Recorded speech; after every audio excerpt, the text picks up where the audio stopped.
mga idol, naging problema nitong Karosa na to, hard starting siya pag kinabukasan.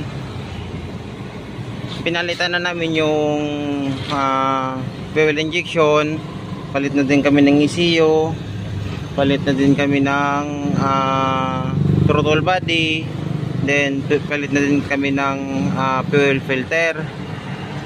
Naging problema mga idol, ignition coil.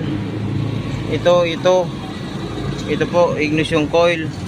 Kasi yung ignition coil niya sir, mga sir, hantong ano na siya, pag malamig hindi na siya nag-start, kaya pinalitan namin to.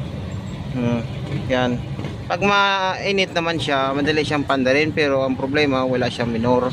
Mga idol, yan lang po, yan tips ko para sa Karosa 200 pag hard starting. Yan lang po.